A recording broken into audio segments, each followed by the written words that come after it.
RiverScum podcast. Tim from the Vinyl Foundry is not here today, but we still love him, even though he's not here. But we understand some people have other obligations and have to make their money. We are here with Dustin, talking about his solo project Blackstaff. And yeah, that's what we're doing today. How did the name originate from? Where did you come up with Blackstaff, or how did you go about it? Blackstaff is an office that is held in the D&D world by a magic user. Nice. But basically, I just had this idea, this concept of like this evil wizard kind of dude, you know. And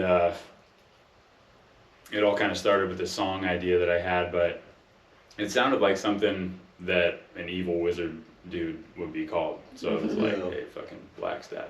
Nice. And I checked it out, and there's like one band in like Ireland or something like that. It's called Blackstaff? But they play like folky like music, and I'm like, those guys probably aren't gonna fuck with me too bad about this. Yeah. It's gonna be so different. Oh yeah. What are your biggest influences in music? What'd you grow up listening to? What led you to here? Well, I grew up listening to, when I was coming up, it was all about like the Melodeath and stuff like that. And I started out with like Arch Enemy and bands like that. But the very first extreme metal band that I ever heard was Cradle of Filth. And so nice. it was like right around the time that Midian came out. And I remember my cousin showed me the video for Her Ghost in the Fog, and he was like, look at this weird fucking band, and I was like in love. I was like, this is so fucking cool. Yeah. And I was homeschooled, and I was like really kind of like socially deprived. Mm-hmm. So I would just sit in my fucking room with the lights out, sometimes stoned, a lot of times probably stoned, and just with headphones on, or like back then on these like janky ass like Windows 95 computers, they had this visual thing where it would like show you these little fucking like things floating around in all different colors. Nice. And I just fucking watch those and like listen to Arch Enemy or Cradle of Filth or like whatever, and just kind of get lost in it, you know? Yeah, nice. Absolutely. But as far as on Blackstaff, I would say that my biggest influences, like the song Bonehand. Okay. When I listen to that song, I can almost hear this fucking song. It's called Deliverance Prayer by Horn of the Rhino. You guys ever heard that? Horn of the Rhino's badass. Yeah, man. dude. Yes. Deliverance Prayer, where Javi goes, he's like super clean vocals, and it's just like wow, wow, wow, wow, wow, wow, wow, and this fucking badass little like, he just has this way of doing these really simple riffs. Yeah, absolutely. And just making them sound fucking massive, like. I can hear it now that you say that, actually. Yeah, and if I listen to the songs back to back, it's like they don't sound exactly like each other, but I can, if I'm not directly hearing them, like when I think of Bonehand, I think of Deliverance Prayer. Yeah. So like Horn of the Rhino is a fucking huge influence on me. Good shit. Cut that. Don't cut it. Or don't No. put it in for the bloopers. Sample it. Sample that. Sample Put it for a song somewhere. So Blackstaff, that's just a solo project. Has it always been a solo project? Yeah, for the most part. I had a friend of mine come and try to jam for a little while, but we're kind of just, I don't know, man. It wasn't really the right fit, I feel like. And at the time I was like super protective of it, and I had been doing so much work on it. And he kind of had this thing where he wanted to like punch into mixes that were already done, and like just so he could say he did something, and I Change was like, it up a little bit or something. yeah, and I was like, this isn't really working out, but he's my buddy, but it just wasn't a good fit. Yeah. And like I was telling you earlier, I'm kind of like socially awkward and stuff, and I have like bad people skills, so it's like I think we all feel you on that one. fuck yeah. Maybe not Stu. Yeah. You don't know how I feel. Nobody ever knows how he feels. He just cleans the cigarette butts. Only his own. And He says doesn't something clean up funny after every now me. and there. Every now and again. Yeah. Stu's great. Do you have any new releases coming soon? Any new songs coming out? Yes, I'm always working on stuff. Being a one-man band means that you kind of get to just sit at home and like just dream shit up, and my drums are all programmed, so I can just like put together some sick ass drums and just kind of like jam over it for a little bit Yeah. and just wait until something hits, which is I think Nice. I feel like that's why I've been able to make so much stuff in such a short period of time with Blackstaff. There's nobody to disagree with you. Exactly, yeah. Yeah. But I ask people's opinions all the time. Don't get me Yeah. wrong. It's like, Because otherwise it's just like an echo chamber. you yeah, know but it's what I people mean? who listen to metal, not even necessarily other musicians, but it would be like if I'm talking to somebody online and I'm like, they fucking just love metal music, I'll be like, dude, check this out, you know. Oh yeah. Just give like your honest take on it. That's what Yeah. That's how Zeal and Order actually came about. Dude Manuel would just post shit on Reddit. Just Yeah. like different combinations he was making and like get feedback that way. And he Yes. found something that worked. That's how my shit got started. I started off just doing these instrumentals and just posting them on like doom metal Reddit. Yeah. Nice. Doom metal subs, and just being like, check this out, and they'd be like fucking like, you know. Oh, dude, they get the most honest opinion. They don't give a fuck. Reddit don't give They a don't fuck. give a fuck, yeah. So where are you from? Seattle, kinda. Kind Kinda. Yeah. It's like a town beside Seattle. It's a Perhaps. little town in the mountains in Washington. It's called Clay Ellum. Okay. How do you say Clay Ellum? Clay Ellum, yeah. Nice. It's just Nice. this little mountain town with a bunch of rivers and lakes, and it's super pretty, and it gets snowy as fuck. Oh my God, that'd be a paradise for me. Yes. I love snow. I'm from Syracuse, real up north. Yeah. Syracuse, New York, and I just, it hasn't snowed for how many years now and stuck in Virginia, and I'm Oh, just God, so like sad 2 or about it. 3. Yeah, it is. Oh wow. I gotta ask, just because I'm a Kurt Cobain nerd. Have you been to Aberdeen and seen the statue? Yes. Well, I don't know about the statue, but I've been to Aberdeen. Okay. I know they have like a come as you are thing when you enter the town. Oh yeah. I think is that I don't know if that statue's in Aberdeen or Hoquiam. But they're I could be basically wrong, but I think- the same town. Yeah. It's like there's nothing separating them. Oh, yeah, that's cool. It's cool. Do you have a favorite song that you've written, or just like a one that speaks out to you more?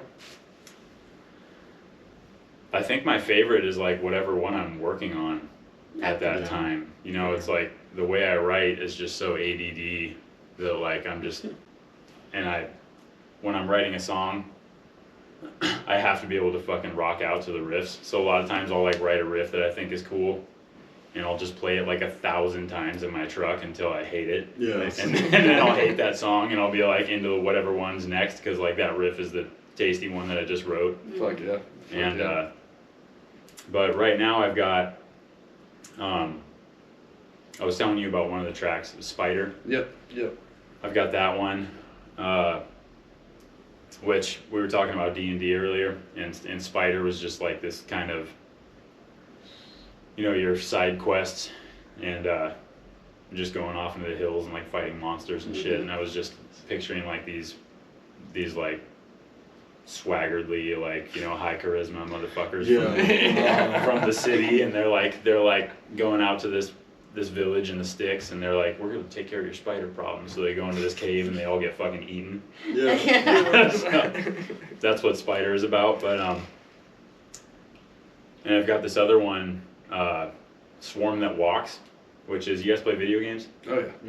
So there's this video game studio. They're called oh my god, I'm gonna fucking draw a blank on it now. But they write Pathfinder games based on the Pathfinder system. Yeah.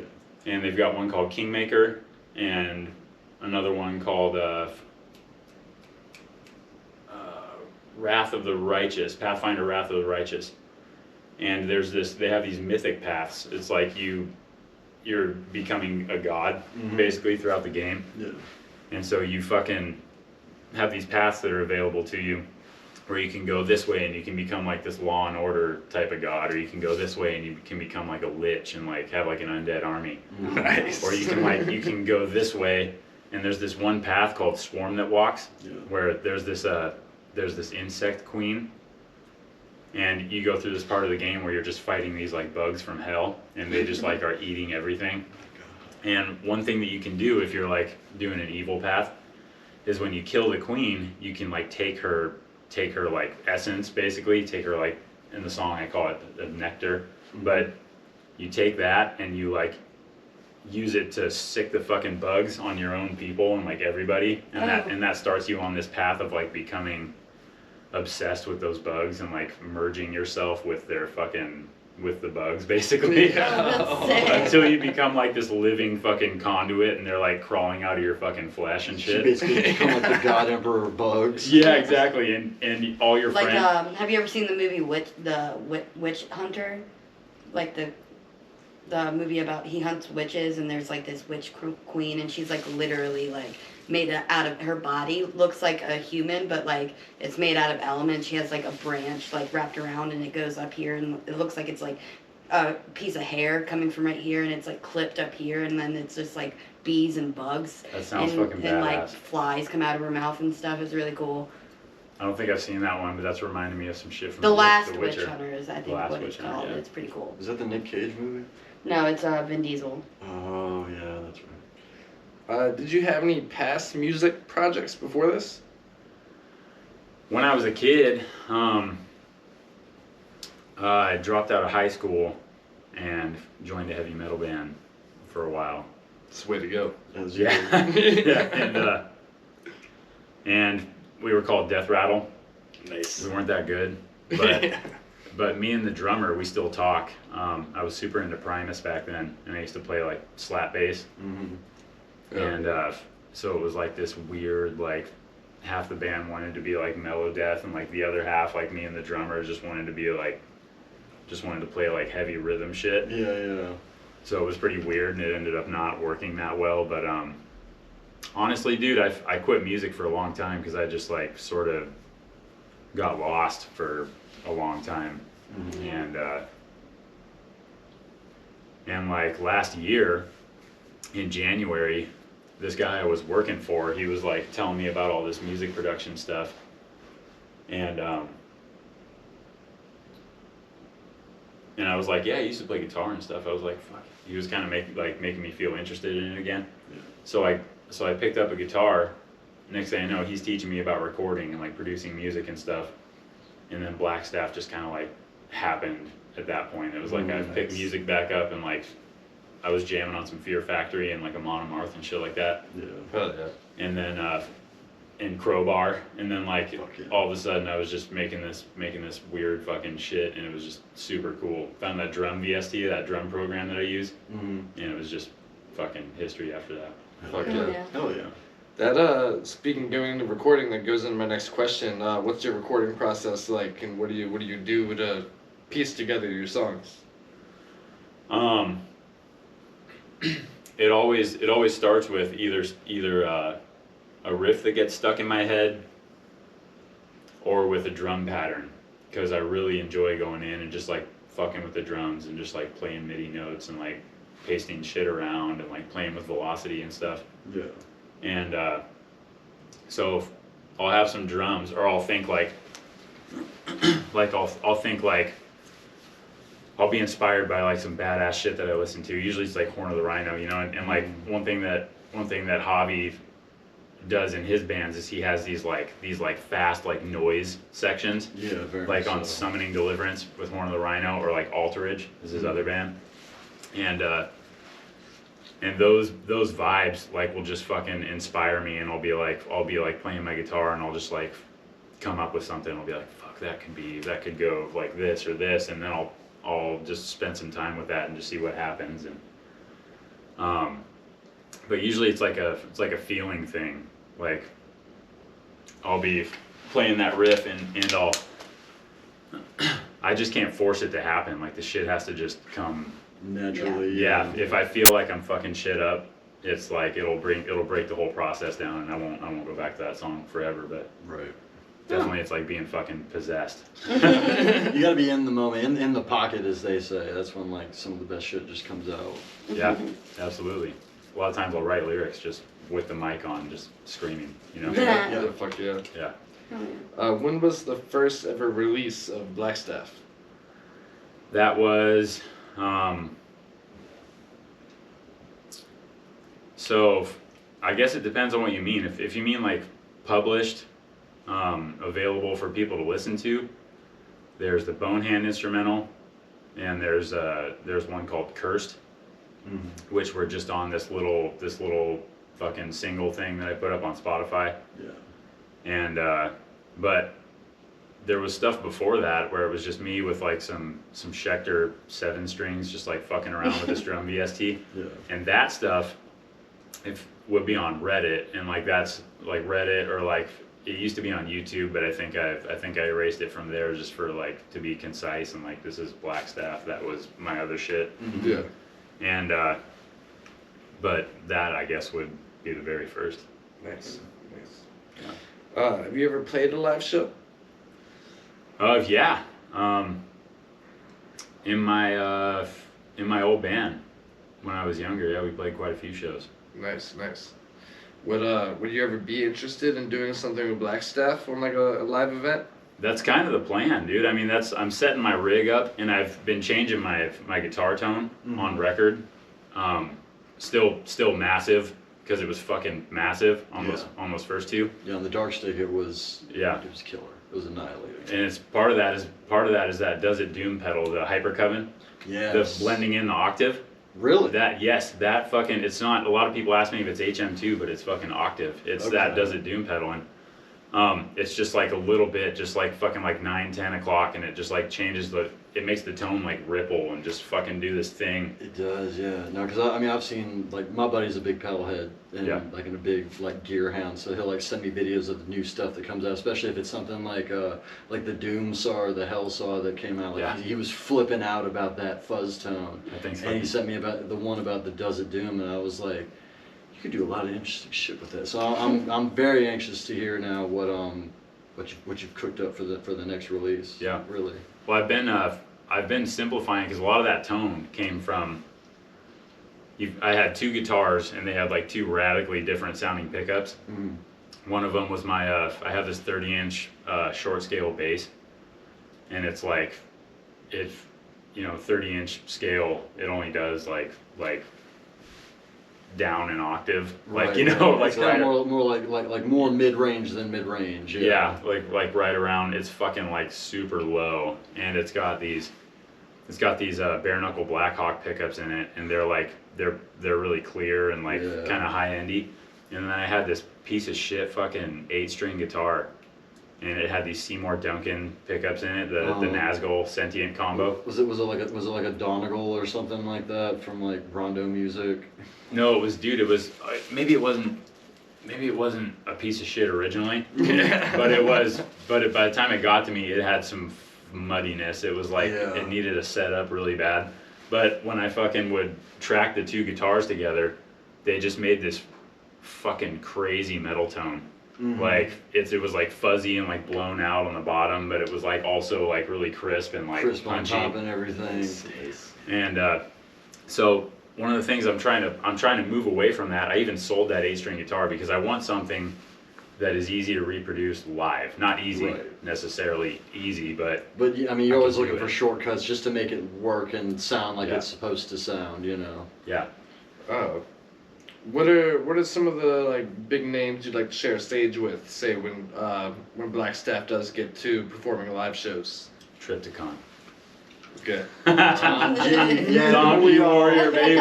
Yes. Yeah. Triptychon would be fucking badass. Oh yeah. I don't know. I probably wouldn't be able to play Now, that. you gotta play the Celtic Frost reunion. Yeah. Fuck yeah, dude.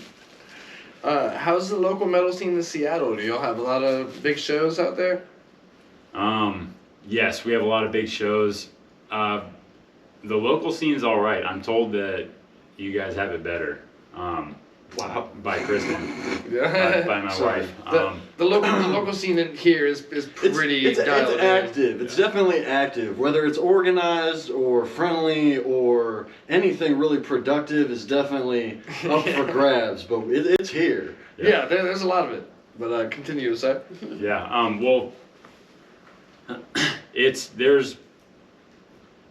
There's a lot of really big like doom and stuff that comes out of there. Like if you guys heard of, like Mizmor, Personally. High on Fire is based over there right now. Yeah, okay, that's cool. Matt Pike and Jeff Matz was at a Gear demo that I was at one time, and he's like handing out fucking High on Fire guitar picks. I'm like, sweet dude. Hell yeah. But so like Portland, Seattle, I mean like Bell Witch. You guys have heard of Bell Witch? Sun came from there originally. Everybody calls them Sun-O, but and Earth too, didn't they? Earth, yeah. Yep. Earth. So there's a lot of like big stuff, but some of those bands like Year of the Cobra is one of them. You ever heard of that? I have heard of Year of the Cobra. I haven't listened to much by them, but what I heard I did like. Yeah. They're a good band, but it's almost like you wouldn't even know they were kind of from there. You know, it's like it's one of those where those bands, some of them you just don't see a hell of a lot of. Like personally, I never would have known that Sun was from Seattle. Yeah. So what's left over is like a lot of these, and there is a pretty tight knit scene, especially with this one record label called Satanic Royalty Records. Yes. You know them? I do, yeah. So I just went to their label showcase the other day, and there's some tight knit people. Like there's this thriving scene there. Absolutely. Nice. Southern Lord too. Yeah. I'm not sure if they're intertwined at all, but I know Southern Lord was started by Greg Anderson from Sun. Yeah. And High on Fire, we were on there for a while, as long as several other great bands. But yeah. What's the best show you've ever been to, just in general? God.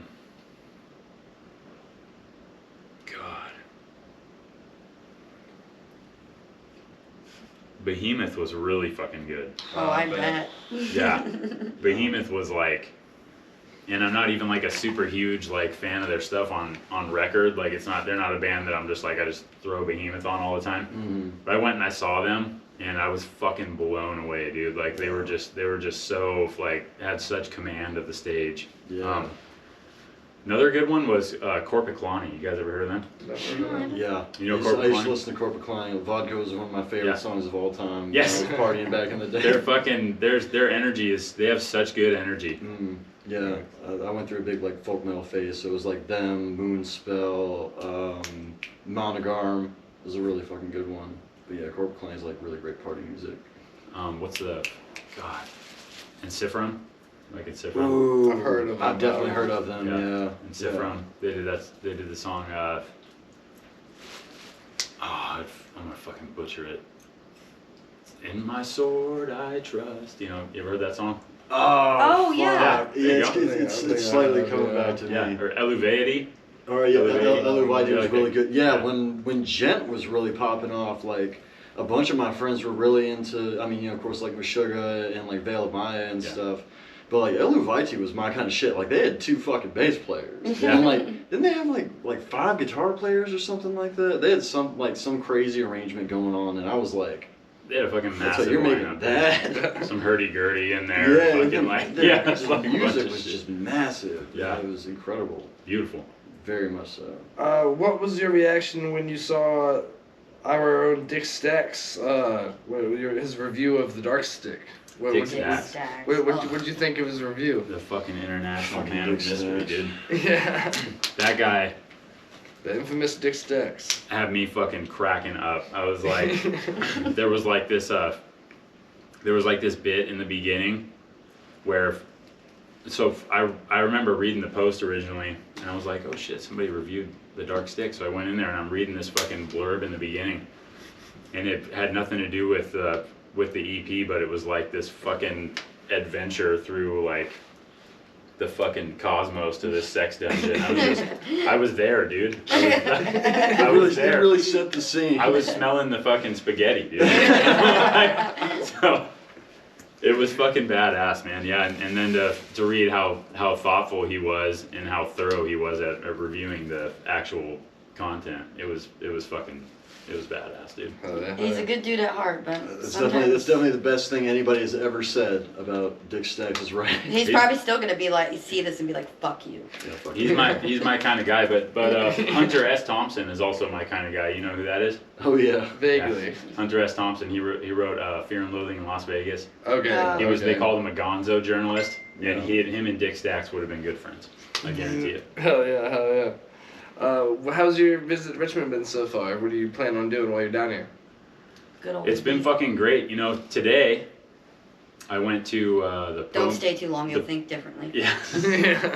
I went to the Poe Museum Yeah. Nice. Oh. and the Holocaust Museum, which was really fucking profound. Yeah. And was like a really good experience for me because it's just one of the things about Blackstaff is like I'm so unimpressed with humanity in general. You know, it's like the Yeah, thing. fuck humanity. Fuck humanity, like fuck humans.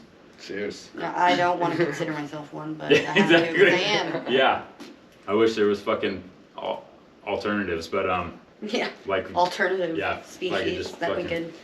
and just go to D&D for eternity, you know, Yeah. or something Yeah, like. right. That's what music does for me.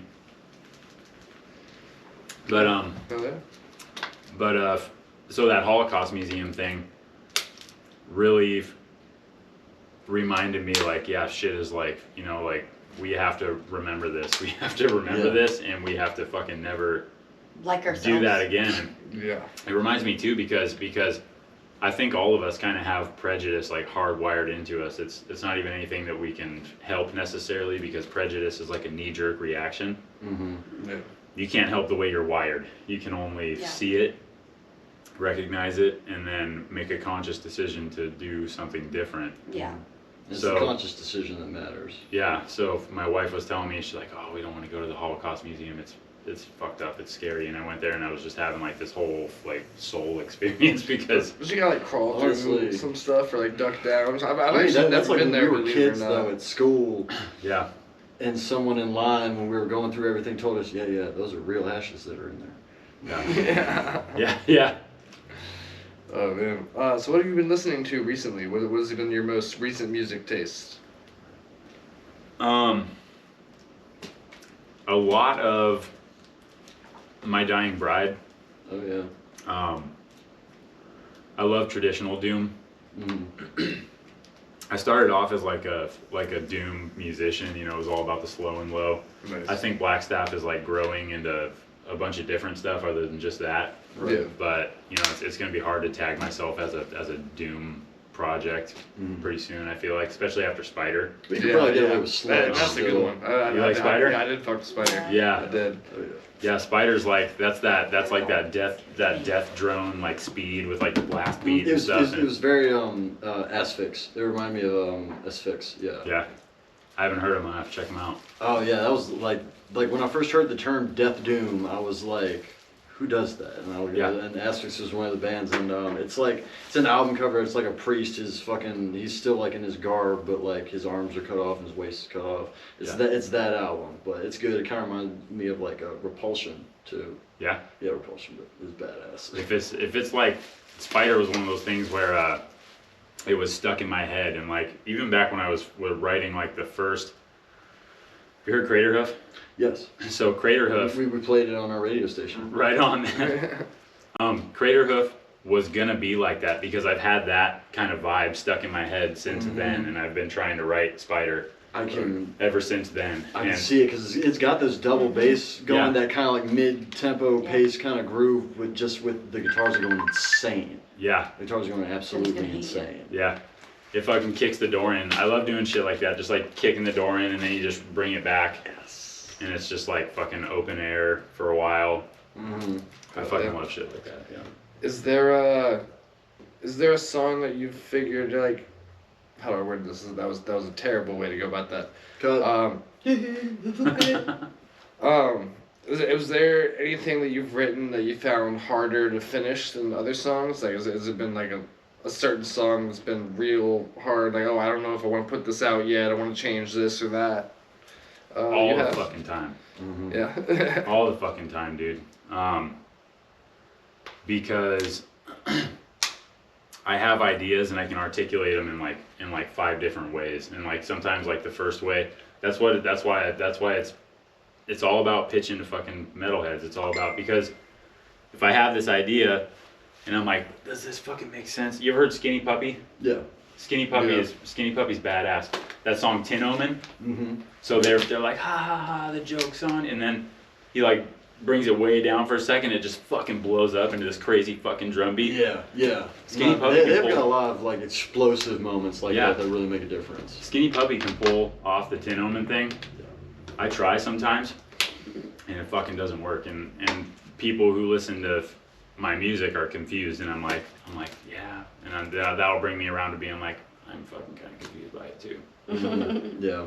Back to the drawing board. And some songs like that songwriting though, it's so fucking amorphous, and every time like you think you got everything right and it doesn't turn out right, you just maybe this will work here, and then it'll work out somehow. Yeah. Yeah. Or works out with another song entirely. And Godless was a song where like those were the first ones I listened to, I think. Mm-hmm. Yeah. I remember.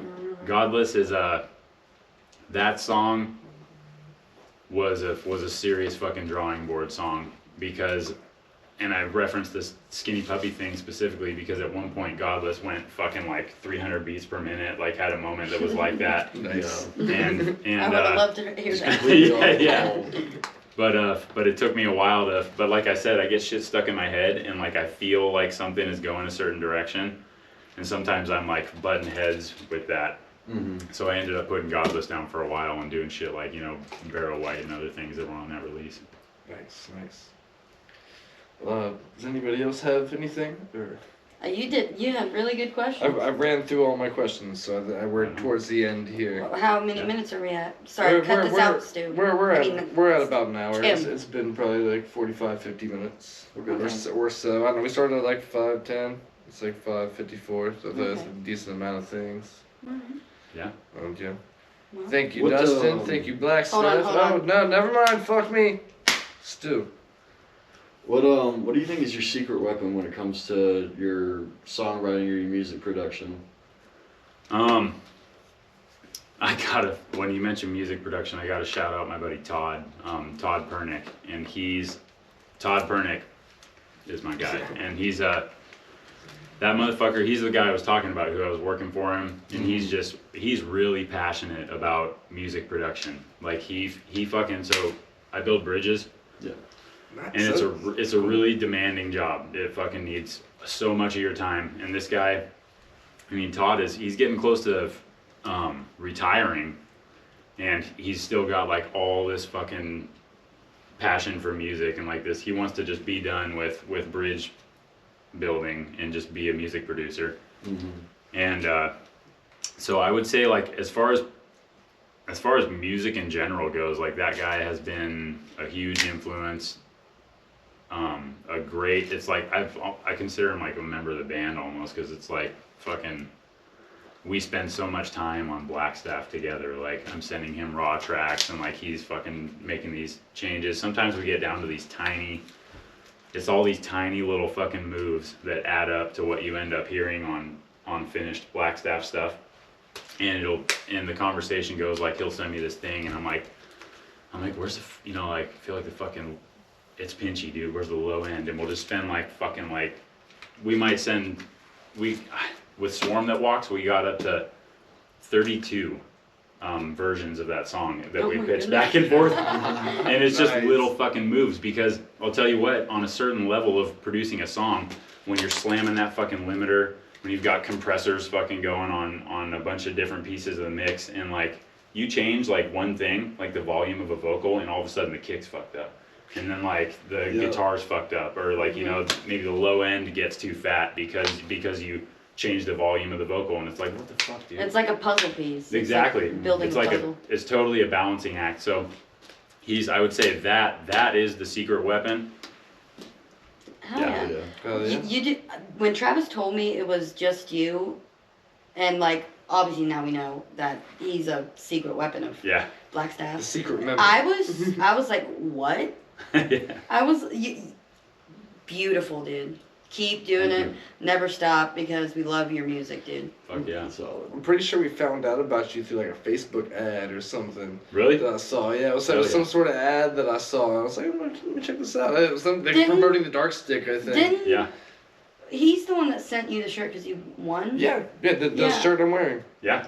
Heck yeah. I guessed the right Talk number. about what was Yeah, that? yeah. What was up with that? How many people won shirts, and what was the process behind sending out? I won a free shirt and a cassette tape. From what we're about to talk about.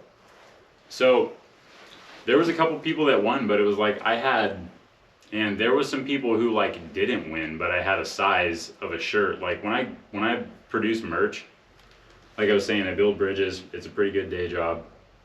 It sucks my fucking soul and all my time, but it pays fairly well. So I do a run of merch, and like I'm just like, whatever, dude. It's like almost at some point, if I hang on to it for too long, I'm just gonna give this shit away pretty much. Nice. So a couple people won, but some people who didn't win also got shirts. And it was Nice. like, Yeah. I just fucking was like, hey, you Oh, guys. yeah.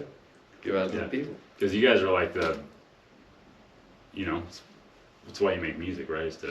Yeah. It's why not why you make music, but it's why you fucking produce music. And one of the things that it does for me is, like I told you in the beginning, like I'm socially awkward Yeah. and people's skills suck. It gets you out into the world. Go to see Yeah, I've made shows. more fucking friends. If no live shows ever Yeah. happened, I would never leave my house. Yeah.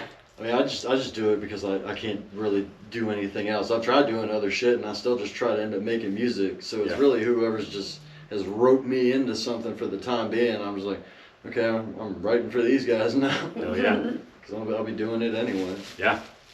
That's like part of who you are. It's like a community, I guess you would say. Like, I like Yeah. the community, and like, you know, a lot of things in the metal community are like any like rock or sometimes there's a lot of judgmental people in there and people that hate on other people. Well, there's And we want to definitely try a to lot of change politics. that. Yeah. I We mean, definitely want to try to change that. We want to make a more welcoming community to anyone that, like, you know, any people that are just getting into metal music or just starting to like metal music. We're trying to make a whole community where nobody is judged, everyone is comfortable, and, you know, Yeah, we're all we've- friends here, you know? We've promoted and put on shows and put together bands that couldn't get a gig anywhere else, and They were look where they are now. kick-ass bands too. Yeah.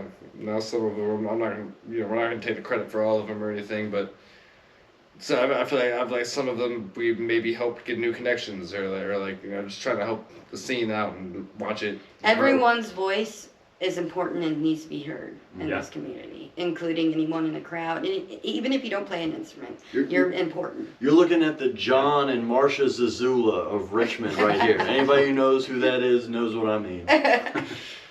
Man, where can the people find your music, find your merch, and any other info that they would need for Blackstaff? So the merch is on Bandcamp, which is of course also a place where my music can be found. But it's on it's all major streaming services. Blackstaff is on Spotify. It's on Bandcamp. It's on iTunes. I hear. Yeah. I've never been on iTunes, but DistroKid just kind of like blasts it on Yeah. everything. Yeah, it puts it everywhere, Heck yeah. man. Throws it everywhere. So yeah, Blackstaff. Yeah. If you don't know them, you just definitely check him out, and Absolutely. of course his secret weapon. What was his name again? Todd Pernick. Yes. Yeah, if you have mixes, if you want your shit mixed, Todd will, he's like a country pop dude when I first met him. So we got into this, and he's been listening to like Morbid Angel. He'll come at me with nice. he'll come at me with a song by like Obituary, and he's like, check out this mix, dude. So he's like a country western like singer-songwriter guy, but he's like totally, like I said, he's passionate about what he does. He wants to take a song and craft it into the best possible thing for the genre that it is, So Yeah. so he's not, and I feel like Blackstaff kind of sounds different than some other doomy stuff because of his touch. Because I feel like Yeah. Doom is his least favorite. Right, yeah. Because Doom makes everything dead and fat. You know what I'm saying? Yeah. It's like Doom just deads down all the high stuff, and it just blows up the bottom end like super big. And Absolutely. So he's got this pop kind of sensibility. So he's always coming at me with stuff, and I'm like, okay, back that off like 10%. But it's created this thing that like, I just love to hear what he does with my music. It just like, when I hear it, I'm just like, fuck yes, dude. That's honestly kind of like what an engineer on anybody's record should be doing, you know what I mean? Absolutely. So if you need a mix done, if you have music and you want to take it to the next level, give Todd a shot. Sometimes he does it for fun. Does he have a Facebook or anything? He does have a Facebook, but I'll tell you this, if you're watching this and that's a need that you have, get in touch with me. I'm most active on Instagram on Blackstaff_band, at Blackstaff_band. We'll also have some links down in the description. And I'll get you in touch with Todd. I think it's like Todd something pernick@gmail.com is his email. All right. Hell yeah. This has been the RiverScum podcast. Thank you, Dustin. Thank you, Blackstaff. Thank you, Tim. Yeah, Tim. Who was in here? Thanks, Tim. Oh, hey, Tim. Hey, what's up? Hey, Tim. I'm just kidding.